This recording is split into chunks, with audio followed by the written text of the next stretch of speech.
बड़ी खबर है। दिल्ली में कल केंद्रीय मंत्रिमंडल की महत्वपूर्ण बैठक होगी। कल सुबह 11 बजे केंद्रीय मंत्रिमंडल की बैठक होगी। कल प्रधानमंत्री नरेंद्र मोदी की अध्यक्षता में यह महत्वपूर्ण बैठक होगी। तो कल पीएम मोदी की अध्यक्षता में केंद्रीय मंत्रिमंडल की महत्वपूर्ण बैठक होगी। सुबह 11 बजे ये बैठक होगी और इस बैठक में कई मुद्दों को लेकर चर्चा की जाएगी, कई विषयों पर मंथन होगा। तो दिल्ली से बड़ी खबर, कल दिल्ली में केंद्रीय मंत्रिमंडल की बड़ी बैठक होगी। सुबह 11 बजे बैठक होगी। पीएम मोदी की अध्यक्षता में महत्वपूर्ण बैठक होगी।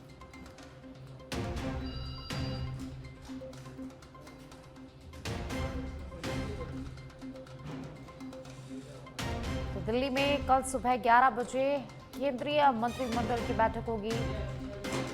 तो सभी इसमें शामिल होंगे। पीएम मोदी की अध्यक्षता में बैठक होगी। इस बैठक में कई मुद्दों को लेकर चर्चा की जाएगी, कई विषयों पर मंथन होगा और कई अहम फैसलों पर मुहर लग सकती है। भारतीय सेना की रक्षा रणनीति में बड़ा बदलाव हुआ है। ऑपरेशन सिंदूर के बाद भारत की रक्षा खरीद का पैटर्न बदल गया है। सेना को अब सीमित जवाबी कार्रवाई के लिए तैयार यहां पर नहीं रहेगी, बल्कि लंबी और बहुस्तरीय जंग के लिए तैयार किया जा रहा है। डिफेंस एग्जीक्यूशन काउंसिल ने 55 प्रस्तावों को मंजूरी दी है, जिनकी कुल कीमत 9.80 लाख करोड़ रुपए से ज्यादा बताई जा रही है और यह रकम कई वर्षों में आधुनिकीकरण योजनाओं पर खर्च होगी। नए प्रस्तावों में ड्रोन, एआई और इलेक्ट्रॉनिक वॉरफेयर पर जोर रहने वाला है। पहले बड़ी रकम लड़ाकू विमान, जंगी पोतों, टैंकों और तोपों पर खर्च होती थी और अब electronic warfare, air defence, AI भी सेना में जोड़े जाएंगे।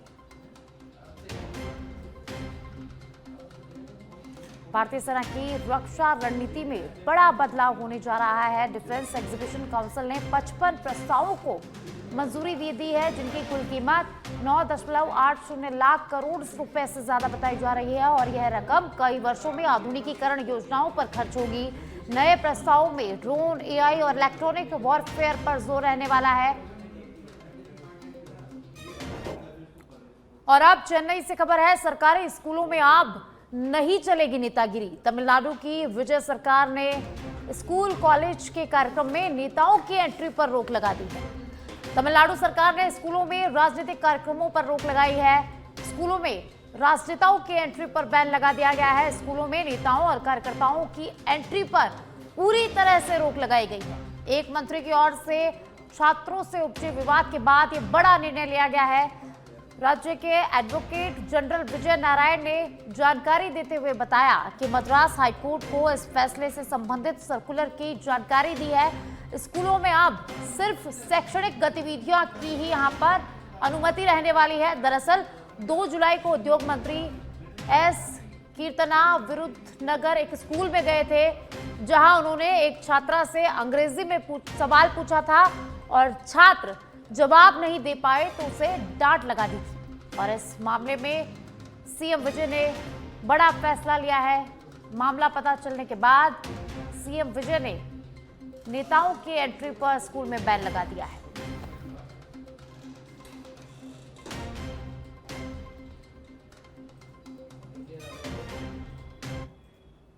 बीजेपी प्रदेश अध्यक्ष मदन राठौड़ की पीसी राम मंदिर और सनातन के मुद्दे पर मदन राठौड़ ने कहा, सनातन के आस्था स्थलों को डैमेज करने का षड्यंत्र चल रहा है। कभी राम जन्मभूमि मंदिर को लेकर करते हैं और अभी बुटाटी धाम को लेकर बात सामने आई है। डोटासरा जी ने इस बारे में भी कह दिया, जबकि बुटाटी में तो कांग्रेस पृष्ठभूमि के लोग ट्रस्ट का काम संभाल रहे हैं। लगता है डोटासरा जी ने सेल्फ रोल कर दिया है और राम मंदिर को लेकर एसआईटी भी बन चुकी है। चंपत राय को बदनाम करने के लिए प्लानिंग की गई। आस्था के साथ खिलवाड़ नहीं होना चाहिए। तो बीजेपी प्रदेश अध्यक्ष मदन राठौड़ की पीसी हुई, जिसमें उन्होंने कहा कि चंपत राय को बदनाम करने के लिए प्लानिंग की गई थी और आस्था के साथ खिलवाड़ नहीं होना चाहिए। राम मंदिर और सनातन के मुद्दों पर मदन राठौड़ ने कहा कि सनातन के आस्था स्थलों को डैमेज करने का षड्यंत्र चल रहा है। कभी राम जन्मभूमि मंदिर को लेकर करते हैं तो कभी बूटाटी धाम को लेकर अब बात सामने आई है। और अब राजधानी जयपुर से खबर है, राज्य सरकार का पवन ऊर्जा बढ़ाने पर focus. Green energy corridor phase 2 को तेजी से बढ़ाया जा रहा है। 1035 करोड़ रुपए की ये परियोजना है। बैटरी एनर्जी स्टोरेज सिस्टम के पायलट प्रोजेक्ट पर भी काम तेज हो गया है। मुख्य सचिव वी श्रीनिवास ने ऊर्जा विभाग की समीक्षा बैठक ली है। बैठक में मुख्य सचिव वी श्रीनिवास ने कहा कि भविष्य में जरूरत के दौरान महंगी बिजली खरीदने की जरूरत कम होगी। बिजली के प्रभावी भंडारण के लिए बैटरी स्टोरेज तकनीकी अहम है। तो मुख्य सचिव वी श्रीनिवास ने ऊर्जा विभाग की समीक्षा बैठक ली है और इस बैठक में मुख्य सचिव वी श्रीनिवास ने कहा कि भविष्य में जरूरत के दौरान महंगी बिजली खरीदने की जरूरत अब कम होगी। बिजली के प्रभावी भंडारण के लिए बैटरी स्टोरेज तकनीक अहम है।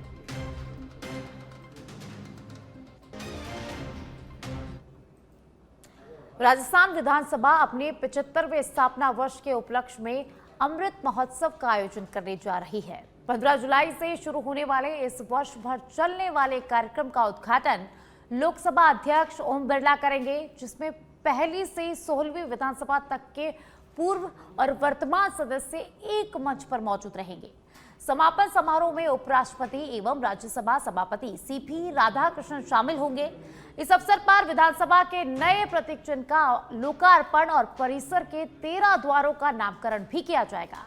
अमृत महोत्सव के दौरान 23 ऐतिहासिक कानूनों पर विशेष चर्चा होगी, जिसमें संवैधानिक विशेषज्ञ, सांसद और युवा भी भाग लेंगे।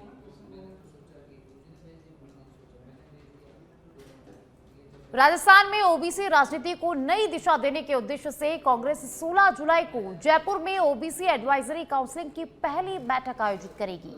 राजस्थान इंटरनेशनल सेंटर में होने वाली इस बैठक में पूर्व मुख्यमंत्री अशोक गहलोत, पूर्व उप मुख्यमंत्री सचिन पायलट, प्रदेश कांग्रेस अध्यक्ष गोविंद सिंह डोटासरा सहित काउंसिल के 60 सदस्य भाग लेंगे।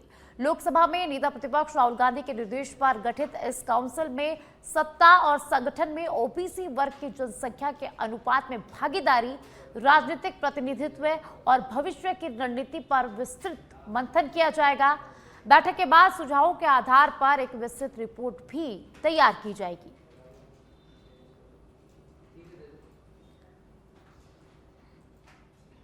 ओबीसी इसका एक ही उद्देश्य है कि हमारे आरक्षण की जो मंडल आयोग के हिसाब से 27% आरक्षण की जो व्यवस्था की गई थी, उसके अंदर कई विसंगतियां हैं, उनको कैसे दूर किया जाए। हमारे प्रदेश के अंदर भी जो 21% आरक्षण है उसको 27% किया जाए और जातीय जनगणना जो कि पूरे देश में की जा रही है, उसके अंदर जातीय जनगणना का जो कॉलम है उसके अंदर SC/ST का कॉलम है पर ओबीसी का उसके अंदर कॉलम नहीं रखा गया है। तो हम हमारे जितने भी प्रदेश के ओबीसी के जो हमारे नेता हैं और ये जो समिति है, उसका मुख्य उद्देश्य यही है कि हमारे ओबीसी के लिए क्या उनके विचार हैं, क्या वो जो सलाह देंगे और क्या हम इसको राजस्थान के अंदर क्रियान्वित कर सकते हैं आगे आने वाले समय के अंदर। और अब श्री गंगानगर के पदमपुर से बड़ी खबर है, जहां ग्राम पंचायत 34 LNP में ग्रामीण सेवा शिविर का बहिष्कार किया गया है। ग्रामीणों ने शिविर का बहिष्कार किया है। नरसिंहपुरा बीरानी में प्रस्तावित कचरा प्लांट का विरोध दर्ज करवाया है। शिविर के बहिष्कार के बाद अधिकारी वापस लौटे। ग्रामीणों ने तहसीलदार सूर्यदेव स्वामी को 4 सूत्री मांगों को लेकर ज्ञापन सौंपा है। कचरा प्लांट को लेकर नरसिंहपुरा बिरानी में लंबे समय से प्रदूषण चल रहा था और इसी के चलते ग्रामीणों ने आज इस शिविर का बहिष्कार किया है। नरसिंहपुरा और माचुवास में भी ग्रामीणों ने शिविर यहां पर किया था, जिसका आज पदमपुर में बहिष्कार किया गया है। तो शिविर बहिष्कार के बाद अधिकारी वापस लौट गए। ग्रामीणों ने कचरा प्लांट का विरोध दर्ज करते हुए सेवा शिविर का पदमपुर में बहिष्कार किया है। नरसिंहपुरा बिरानी के अंदर है जो कचरा प्रस्तावित कचरा प्लांट है उसके खिलाफ हम पिछले 3 महीने से धरना लगाकर कचरा प्लांट का विरोध प्रदर्शन कर रहे हैं।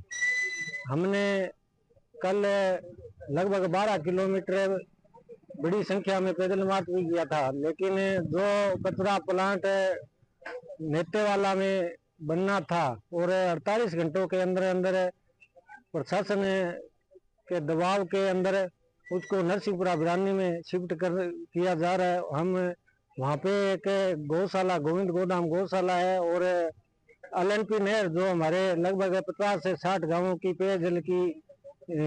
पेयजल दायनी नहर है और वहाँ पे एक गुरुकुल है, कन्या गुरुकुल है, और उसके खिलाफ पिछले 3 महीने से हम बैठे हैं, लेकिन प्रशासन ने हमारी अभी तक कोई सुनवाई नहीं की है। तो आज मजबूरन हमने ये जसोल थाना क्षेत्र के आसोत्रा स्थित पहाड़ी इलाकों की लोडिया भाखरी में एक अज्ञात व्यक्ति का शव फत्ते से लटका मिला, जिससे क्षेत्र में सनसनी फैल गई और बड़ी संख्या में ग्रामीण घटनास्थल पर इकट्ठा हो गए। सूचना के बाद पहुंची जसोल थाना पुलिस ने शव को कब्जे में लेकर जांच शुरू कर दी है। प्रारंभिक जानकारी के अनुसार शव काफी पुराना प्रतीत होता है। पुलिस का कहना है कि फिलहाल मृतक की पहचान नहीं हो सकी है। पोस्टमार्टम और अन्य आवश्यक कानूनी कार्रवाई के बाद ही मौत के कारणों का खुलासा हो पाएगा।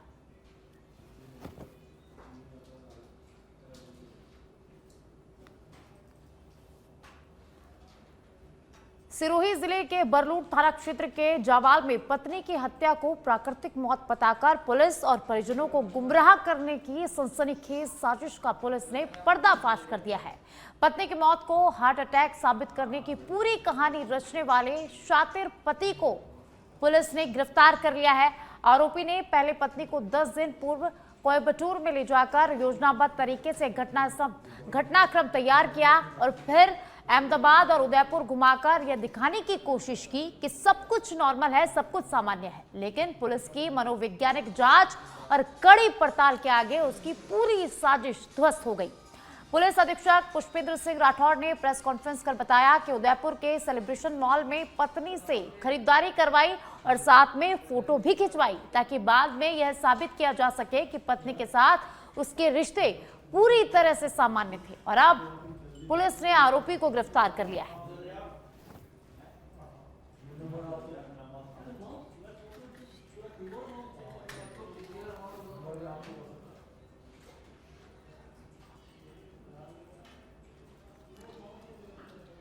ब्यूरोक्रेसी के ईगो ने फिर कार्मिकों की उम्मीदों पर पानी फेर दिया है। बात परिवहन रोडवेज विभाग में तबादला लिस्ट की नहीं आने की करीब 1.5 साल के बाद ट्रांसफर से बैन हटने के बाद उम्मीद जागी थी, लेकिन परिवहन सचिवालय कार्यालय और परिवहन मुख्यालय के अधिकारियों के बीच तालमेल बिगड़ा।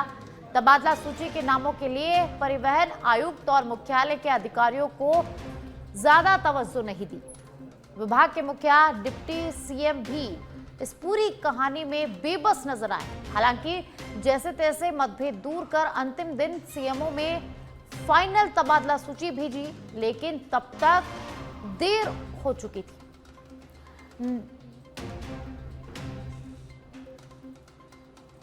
तो जो कर्मचारियों की सूची सामने आई उससे मामला कुछ यूं बिगड़ा कि देर आए दुरुस्त नहीं, दस्तूर ही बिगाड़ गई। अब परिवहन विभाग के तबादले फंसे सीएमओ की लाल बत्ती पर ग्रीन सिग्नल का बटन भी सीएमओ में। रिपोर्टर सुनील यादव की रिपोर्ट।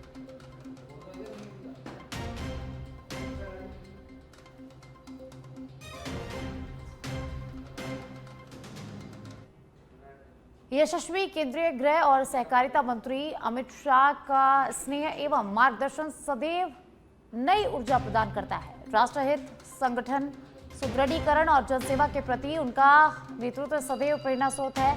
आज नई दिल्ली स्थित कर्तव्य भवन में माननीय श्री जी से आत्मीय भेंट का सौभाग्य मिला।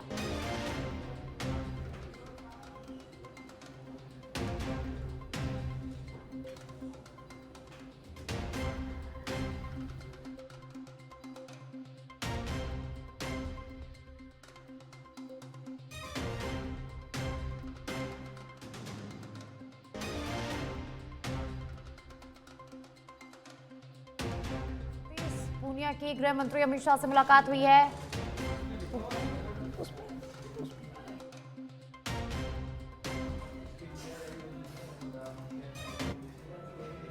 डूंगरपुर जिले के कोतवाली थाना अंतर्गत बुरी गांव स्थित महादेव मोटर्स पर विवाद का मामला सामने आया है। जानकारी के अनुसार कारखाना संचालक पर 3 लोगों ने गाली गलौज करते हुए अचानक जानलेवा हमला कर दिया। घटना के बाद भयभीत पीड़ित युवक ने कोतवाली थाने पहुंचकर आरोपियों के खिलाफ लिखित रिपोर्ट दर्ज कराई है। मारपीट का एक सीसीटीवी फुटेज भी सामने आया। पीड़ित ने पुलिस से अपराधियों के खिलाफ सख्त कानूनी कार्रवाई करने की मांग की है।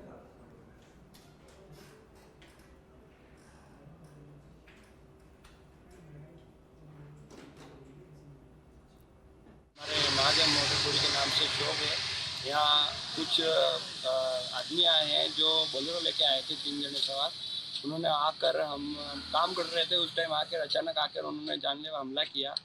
इसी कारण हम कोतवाली में आँख में मेरे ये उंगली भी डाली और गला भी दबाया है। भाई और पापा का इनका धक्का मुक्की भी करी है और झापड़ भी मारी है और हमने अभी कोतवाली में रिपोर्ट दी है। इस कारण हमारे बांसवाड़ा जिले की लीमथान ग्राम पंचायत के 7 गांव में ग्रामीणों ने जिला कलेक्टर को ज्ञापन सौंपा है। ज्ञापन में वन विभाग की चारागाह भूमि पर कथित अवैध अतिक्रमण का आरोप लगाया गया है। ग्रामीणों का कहना है कि यह भूमि पिछले 150 वर्षों से गांव के मवेशियों के चरने के लिए उपयोग में ली जाती रही है, लेकिन कुछ लोग इस पर कब्जा करने का प्रयास कर रहे हैं।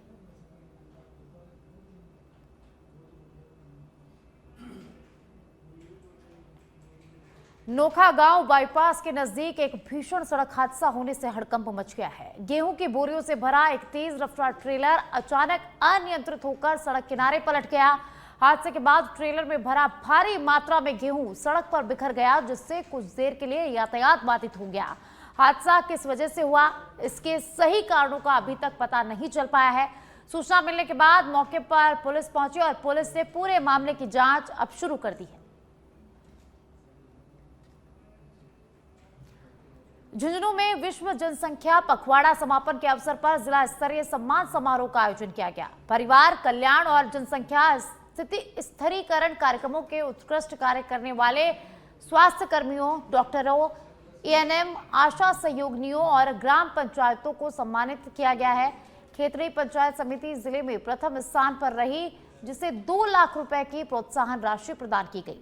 तो वहीं प्रत्येक ब्लॉक के उत्कृष्ट ग्राम पंचायत को 50,000 रुपए दिए गए हैं। जिला कलेक्टर डॉक्टर अरुण गर्ग ने सम्मान प्रदान करते हुए बेहतर कार्य करने वाली टीमों की सराहना भी की। सीएमएचओ ने कहा कि स्वास्थ्य योजनाओं के प्रभावी क्रियान्वयन में झुंझुनू को अग्रणी बनाया जाएगा। जनसंख्या पखवाड़े के अंतर्गत आज जिला स्तर पर कार्यक्रम रखा गया और कार्यक्रम के मुख्य अतिथि जिला कलेक्टर महोदय रहे और कार्यक्रम के अंदर पूर्व सांसद नरेंद्र खिचड़ जी, पूर्व विधायक उदयपुरवाटी श्री सुखम चौधरी जी उपस्थित रहे। हमारे सभी मेडिकल के सभी अधिकारीगण, डिस्ट्रिक्ट लेवल के सभी अधिकारी, मेडिकल कॉलेज के principal, PMO, deputy CMHO, RCHO और पूरे फील्ड से सभी डीसीएमओज हैं, वहाँ के चिकित्सा अधिकारी हैं और जिन पंचायतों ने इनाम जीता वहाँ के सरपंच साहिबान हैं। आज के कार्यक्रम में खेतरी पंचायत समिति है वो प्रथम स्थान पर रही, वहाँ की प्रधान महोदया।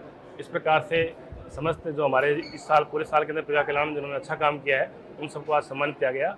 इसमें पंचायत समिति खेतरी जो प्रथम है उसको 2 लाख रुपए और हर पंचायत समिति में एक ग्राम पंचायत को सम्मानित किया गया है। प्रत्येक ग्राम आज विश्व जनसंख्या दिवस के अवसर पर चिकित्सा विभाग द्वारा कार्यक्रम आयोजित किया गया, जिसमें पिछले वर्ष चिकित्सा के जो क्षेत्र है उसमें जनसंख्या स्थिरीकरण है, अन्य पैरामीटर्स है, उसके आधार पे जो पंचायत समिति खेतरी को सर्वश्रेष्ठ चुना गया। हर ब्लॉक से एक ग्राम पंचायत को चुना गया। इसके अलावा जो हमारा मेडिकल फैसिलिटीज़ है उनको चयन किया गया और जो हमारे मेडिकल के साथी हैं उसमें चाहे डॉक्टर्स हैं, एएनएम है, आशा कार्यकर्ता है, उनको भी एक ऑब्जेक्टिव तरीके से उनको सिलेक्शन जाके सम्मानित किया गया। उन सबको बहुत बधाई और मुझे विश्वास है कि जो इससे और प्रोत्साहित होके वो और अच्छा काम करेंगे। बाकी लोगों में स्वस्थ प्रतिस्पर्धा रहेगी और सब लोग मिलके जो ईश्वर के बाद में सेकंड चिकित्सा विभाग ही माना जाता है, जो लोगों को कष्ट से राहत देता है, उसमें और बेहतर काम करके। लोक भवन में ऑस्ट्रेलिया के उच्च स्तरीय राजनयिक पॉल मर्फी ने राज्यपाल हरिभाऊ बागड़े से मुलाकात की है। इस दौरान लोक भवन में आयोजित अनौपचारिक बैठक में उन्होंने भारत ऑस्ट्रेलिया के बीच व्यापार, शिक्षा और वाणिज्यिक संबंधों को बढ़ावा देने के लिए किए जा रहे कार्यों की जानकारी दी। राजस्थान में भी उच्च शिक्षा, आदिवासी संस्कृति संरक्षण और कृषि में नवाचारों के संबंध में बैठक में विशेष रूप से चर्चा हुई। राज्यपाल हरिभाऊ बागड़े ने उच्च शिक्षा में ऑस्ट्रेलिया के सफल नवाचारों, आदिवासी संस्कृति संरक्षण और अधिक पैदावार के लिए जुड़े कृषि कार्यों से राजस्थान को भी लाभान्वित किए जाने का आह्वान किया। ऑस्ट्रेलिया के उच्च स्तरीय राजनयिक ने भविष्य की संभावनाओं पर सहमति जताई। बैठक में राज्यपाल के सचिव डॉक्टर पृथ्वी, सहकारिता विभाग के शासन सचिव डॉक्टर समित शर्मा और ऑस्ट्रेलिया महा वाणिज्य दूत के सहायक नजीन लूथ भी इस दौरान मौजूद रहे।